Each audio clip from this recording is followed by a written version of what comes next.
ഞാൻ വടശ്ശേരി ദാമോദര മേനോൻ സതീശൻ എന്ന ഞാൻ നിയമം വഴി സ്ഥാപിതമായ ഭാരതത്തിൻ്റെ ഭരണഘടനയോട് നിർവ്യാജമായ വിശ്വസ്തതയും കൂറും പുലർത്തുമെന്നും ഞാൻ ഭാരതത്തിൻ്റെ പരമാധികാരവും അഖണ്ഡതയും നിലനിർത്തുമെന്നും ഞാൻ കേരള സംസ്ഥാനത്തെ മുഖ്യമന്ത്രി എന്ന നിലയിലുള്ള എൻ്റെ കർത്തവ്യങ്ങൾ വിശ്വസ്തയോടും മനസാക്ഷിയെ മുൻനിർത്തിയും നിർവഹിക്കുമെന്നും ഭരണഘടനയും നിയമവും അനുസരിച്ച് ഭീതിയോ പക്ഷപാതമോ പ്രീതിയോ വിദ്വേഷമോ കൂടാതെ എല്ലാ തരത്തിലുള്ള ജനങ്ങൾക്കും നീതി ചെയ്യുമെന്നും ദൈവത്തിൻ്റെ നാമത്തിൽ സത്യം ചെയ്യും.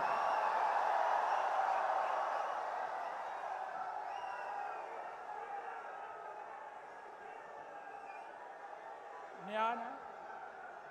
വടശ്ശേരി ദാമോദര മേനോൻ സതീശൻ എന്ന ഞാൻ കേരള സംസ്ഥാനത്തെ മുഖ്യമന്ത്രി എന്ന നിലയിൽ എൻ്റെ പരിഗണനയിൽ കൊണ്ടുവരുന്നതോ എൻ്റെ അറിവിൽ വരുന്നതോ ആയ ഏതെങ്കിലും വിഷയം അങ്ങനെയുള്ള മന്ത്രി എന്ന നിലയിലുള്ള എൻ്റെ കർത്തവ്യങ്ങളുടെ മുറപ്രകാരമുള്ള നിർവഹണത്തിന് ആവശ്യമാകുന്നതൊഴികെ ഞാൻ ഏതെങ്കിലും ആൾക്കോ ആളുകൾക്കോ നേരിട്ടോ നേരിട്ടല്ലാതെയോ അറിയിച്ചു കൊടുക്കുകയോ വെളിപ്പെടുത്തി കൊടുക്കുകയോ ചെയ്യുകയില്ലെന്ന് ദൈവത്തിൻ്റെ നാമത്തിൽ സത്യം ചെയ്യുന്നു.